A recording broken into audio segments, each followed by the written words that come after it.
Hello dear students, today most important questions for JEE. See question number first. Let f be a twice differentiable function defined on R such that f of 0 equal to 1, f dash 0 equal to 2 and f dash x is not equal to 0 for all x belongs to R. If determinant fx, f dash x, f dash x, f double dash x equal to 0 for all x belongs to R, then the value of f of 1 lies in the interval. Your options are A 0, 3, B 9, 12 and C 3, 6, D 6, 9. So you have four options here. But your question is so tricky question. Here it is given that f be a twice differentiable function. F be a twice differentiable function defined on R. Means it is a real valued function.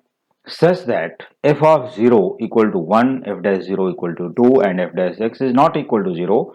Means derivative of fx is not equal to 0. Also determinant of fx, f dash x, f dash x, f double dash x is equal to 0 for all x belongs to R, then the value of f of 1 lies in the interval. You have four intervals here in the options, so any one is correct. Now see the solution for correct option. How will you simplify? Those who are interested to try yourself, you should try first and then follow my solution. Okay, now see the solution. Since determinant of fx, f dash x, f dash x, f double dash x equal to 0, it is given in the question. You can check from this sentence. It is given, right? So this determinant, if we expand this determinant, so what will happen? Therefore, fx into f double dash x, we write here fx into f double dash x minus f dash x into f dash x, that is f dash x whole square equal to 0. So after getting this step, what should we do?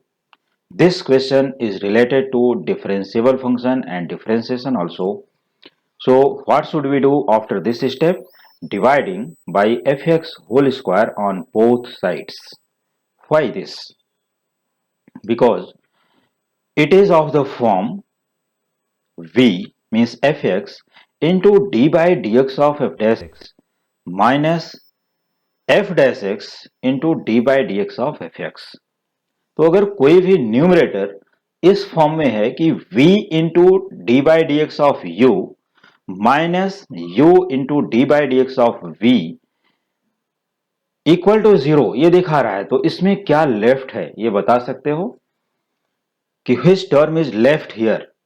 तो we have a formula d by dx of u upon v, उससे compare करो कि d by dx of u upon v, तो numerator तो हमें easily मिल रहा है. क्या मिल रहा है फिर से देख लो. fx, what is f double dash x? It is d by dx of f dash x. f double dash x क्या है? Derivative of f dash x minus f dash x into D by D x of F x, जो f dash x हो जाएगा तो f dash x into f dash x multiply करके f dash x whole square बन गया. तो after this step left क्या हो रहा है? इसका डिनोमिनेटर, जो डिनोमिनेटर में क्या लिखते हैं कि जो हम लोग d by D x of u upon v apply करते हैं तो ये आता है डिनोमिनेटर में वी स्क्वायर. ठीक है, तो वी स्क्वायर, तो हमने देखो यहां पर क्या लिया, जो हमारा वी है ये है V, right? V means F X और यू यहां पर क्या है? F dash X. और you can say u equal to F dash x and v equal to F x. तो हम देखते हैं कि उसमें हमारा डिनोमिनेटर यहाँ पर नहीं है, तो उस डिनोमिनेटर से हम लोग यहाँ पर क्या करते हैं? डिवाइड कर देते हैं इसको. ये रीजन है कि dividing by f x whole square on both the sides. So we get f x into f double dash x minus f dash x whole square upon F x whole square equal to 0 upon F x whole square becomes 0. तो ये side में divide लिखने की कोई जरूरत नहीं है.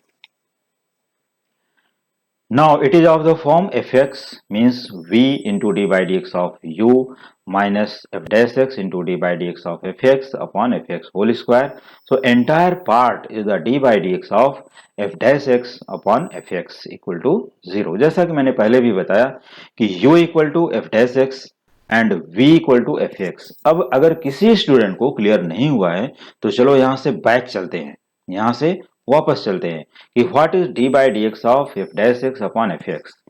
तो यहां से चलो फर्स्ट क्या लिखते हैं, denominator into D by D x of numerator that is F double dash x minus numerator into D by D x of denominator. तो F dash X into D by D x of F X becomes F dash X. So F dash X into F dash x that is f dash x whole square upon F x whole square equal to 0. तो यहां से अगर back जाओगे तो ये step मिल जाएगा और ये 0 से यहां मल्टीप्लाई हो गया तो ये भी स्टेप मिल जाएगा. ऐसा नहीं कि कोई स्टेप पेंडिंग होगा.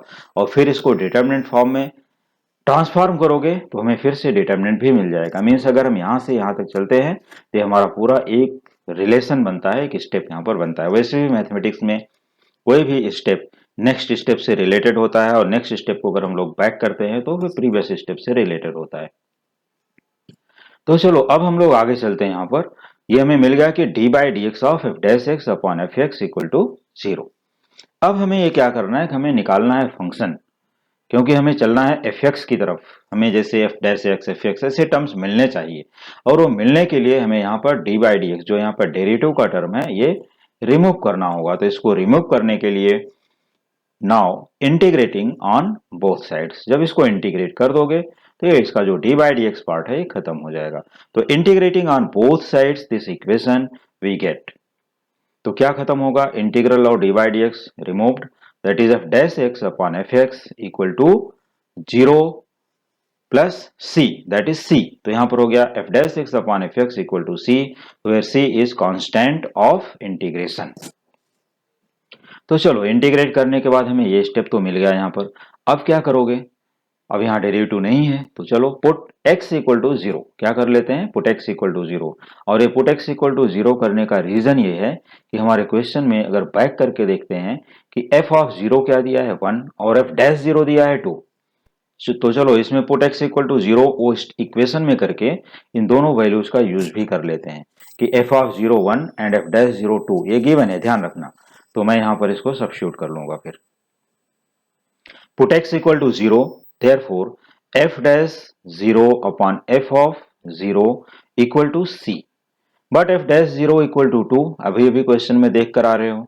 और f x that is f of 0 is 1 तो 2 upon 1 equal to c.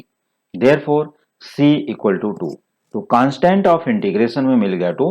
और वैसे स्टूडेंट के रेफरेंस के लिए मैंने यहाँ पर वैल्यूज सब्स्टिट्यूट कर दिया है कि as f dash 0 equal to 2 and f of 0 equal to 1 given in the question. ये ध्यान रखना. चलो आगे चलते हैं. फिर से हम यही स्टेप से शुरुआत करते हैं. कहां से, यहां से कि since therefore f dash x upon F x equal to 2, ये c का वैल्यू यहां पर सब्स्टिट्यूट कर लिए कि therefore f dash x upon F x equal to 2, just substituting the value of c. अब इसके बाद क्या करना है यहां पर हमें कि हमें सिर्फ और सिर्फ एफ एक्स चाहिए. क्या चाहिए, एफ एक्स, अकेला एफ एक्स चाहिए. अभी तक जो एफ एक्स यहाँ पर मिला या यहाँ पर मिल रहा है वो एफ डैश एक्स से भी रिलेटेड है, तो हमें एफ डैश एक्स इसमें हटा देना है. तो इसको क्या करते हैं, चलो एक बार वापस से इसको इंटीग्रेट कर ही देते हैं. तो integrating on both sides we get integral of F dash x upon F x into d x equal to 2 into d x integrating on both sides. Therefore अब ये देखो डायरेक्टली अपना प्रॉपर्टी है, डायरेक्टली फार्मूला है you can say. तो integral of F dash x upon F x into d x ये बहुत many times apply कर चुके हो एक्सरसाइजेज में. तो therefore log of F x integral of F dash x upon F x into d x becomes log f x. तो log f x equal to integral of 2 d x 2x plus c1 where c1 is constant of integration. जो कि हम लोग यहाँ पर plus सी constant use कर चुके हैं, इसके लिए यहाँ पर दूसरा कांस्टेंट ले लेते हैं c1. तो चलो फिर से पुट करते हैं. Put x equal to 0 in this equation. Why, because we want to find the value of c1 constant of integration. Put x equal to 0, we get log of f of 0 equal to 2 into 0 plus c1. Therefore c1 equal to, अब यहाँ देखो f of 0 question में what is given, f of 0 equal to 1. तो therefore c1 equal to log 1, but log 1 is 0, तो c1 equal to 0. तो हमें मिल गया यहाँ पर वैल्यू ऑफ c1. तो substituting c1 equal to 0 in this equation, तो क्या मिलने वाला है, therefore log of fx equal to 2x plus 0. वो अगले स्टेप में लिख लेते हैं यहाँ पर. तो therefore log of fx equal to 2x plus 0 because c1 equal to 0. therefore log fx equal to 2x. अब हमें log को रिमूव करना है, तो log को हटाने के लिए हमें क्या करना चाहिए, इसको एक्सपोनेंशियल फॉर्म में चेंज कर दो. तो एक्सपोनेंशियल फॉर्म क्या है, therefore fx equal to e raised to 2x. हो गया, log रिमूव्ड ऑफ. तो we get fx equal to e raise to 2x. अब ये फाइनली हमें जाकर के फंक्शन मिला जो क्वेश्चन में लिखा था f be a differentiable function something twice जो भी है. तो fx equal to e raise to 2x मिल गया यहाँ पर.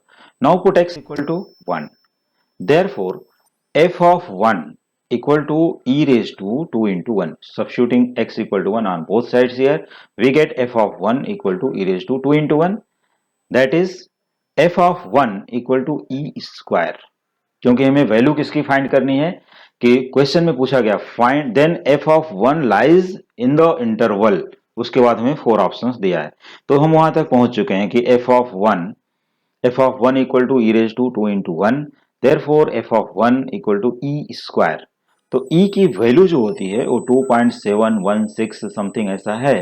तो हम 2 प्लेस तक यूज कर लेते हैं वैल्यू ऑफ e. देखो e is an irrational number lies between 2 and 3.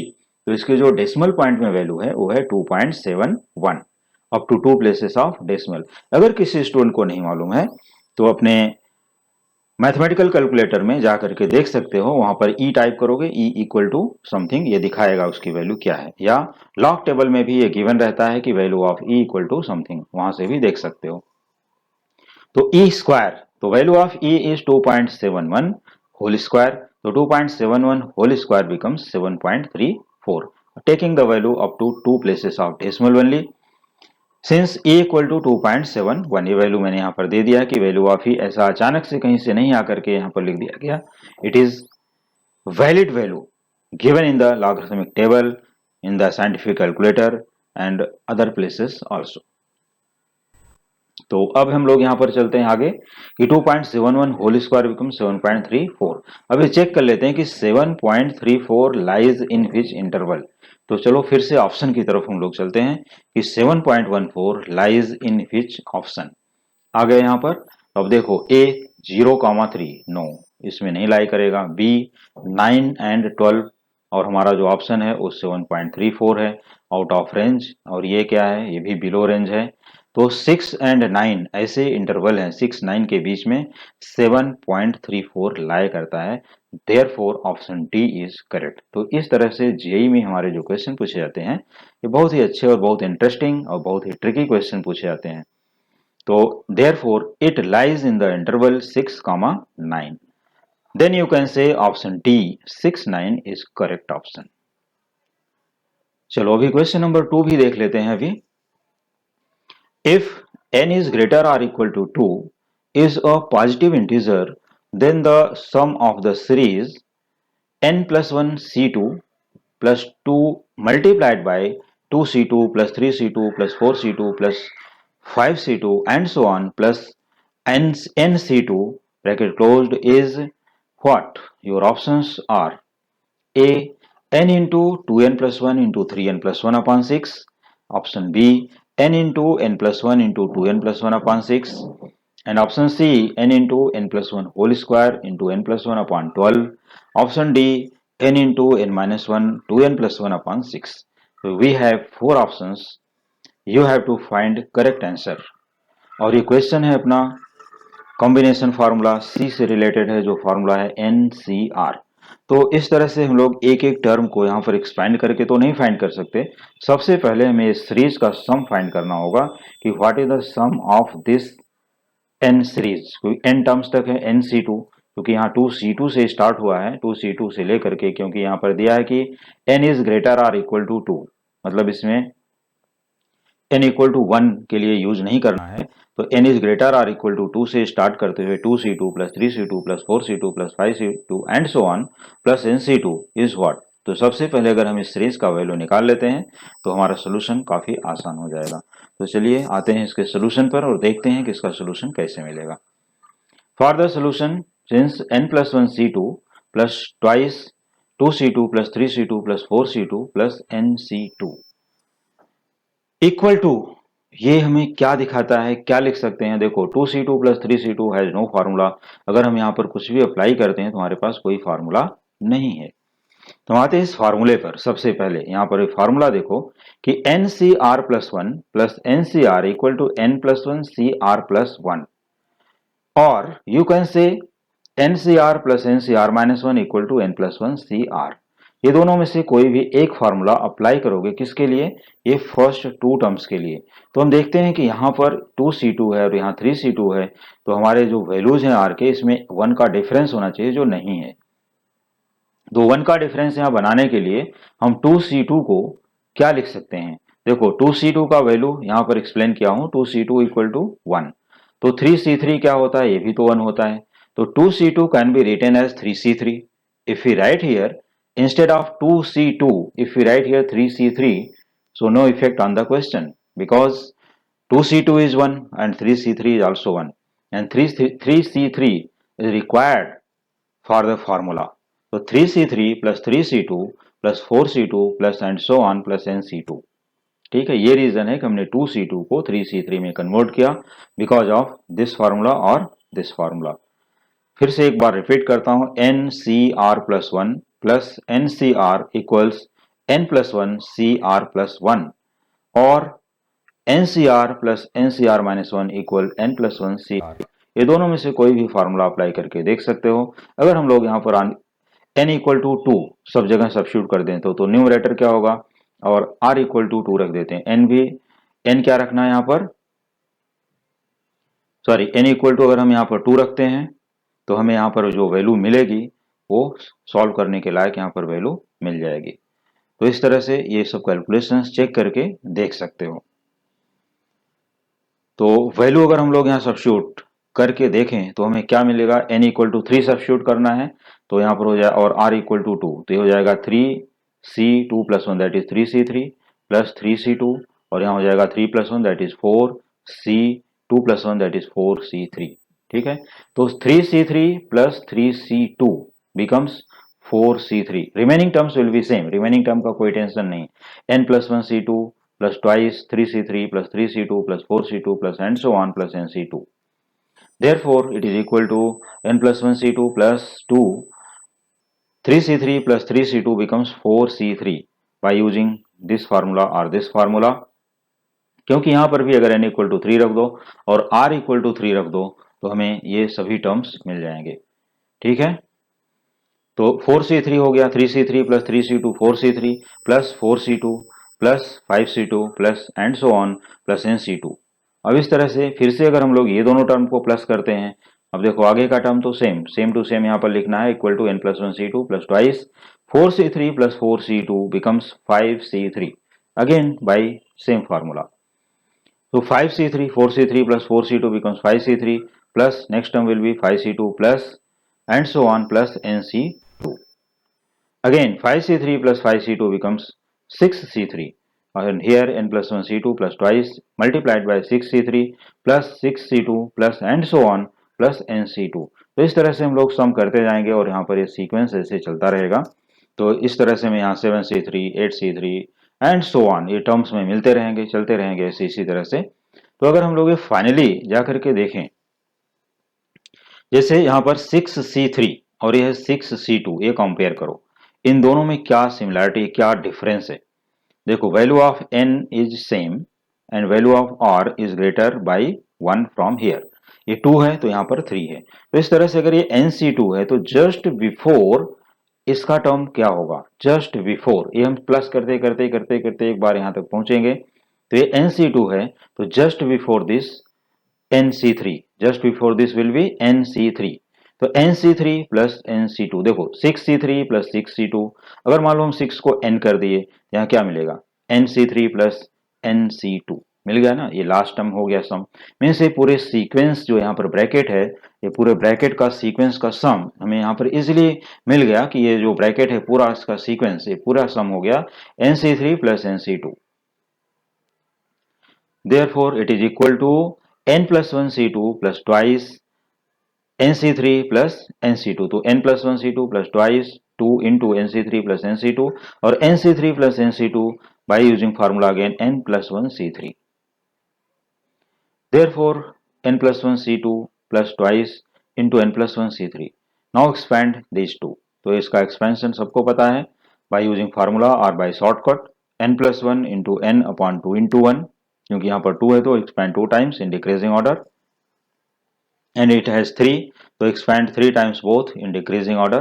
here 2 as it is, here n plus 1 into n minus 1 upon 3 into 2 into 1। now n into n plus 1 into n common in these two sequences and here 2 going by 2। so here only 1 by 2 remaining, 1 by 2 plus here n minus 1 upon 3 remaining। now n into n plus 1 into 3 plus 2n minus 2 upon 6। now 3 minus 2 becomes plus 1, so this will be 2n plus 1। so it is equal to n into n plus 1 into 2n plus 1 upon 6। तो इस तरह से अगर हम इसको देखते हैं तो जो हमारा ऑप्शन है यहाँ पर वो ऑप्शन बी हमें करेक्ट मिलता है। Therefore option b n into n plus 1 into 2n plus 1 upon 6 is the right answer for question number 2। तो डियर स्टूडेंट, इस तरह से जो आज के अपने क्वेश्चंस देखे, both questions are most important for JEE questions. क्योंकि जेईई क्वेश्चंस या कभी कभी इस तरह के क्वेश्चंस जो हायर लेवल के कॉम्पिटिटिव एग्जाम्स हैं उसमें भी पूछे जाते हैं। तो इस तरह से जो कॉम्पिटिटिव एग्जाम्स के क्वेश्चंस हैं बहुत ही अच्छे से ट्रिकी सेट किए जाते हैं। तो you should follow this type of the questions from my channel. और इसी टाइप के क्वेश्चंस को प्रैक्टिस करने के लिए, समझने के लिए और भी क्वेश्चन का कलेक्शन देखने के लिए देखते रहिए हमारे कमिंग वीडियोस। Thank you.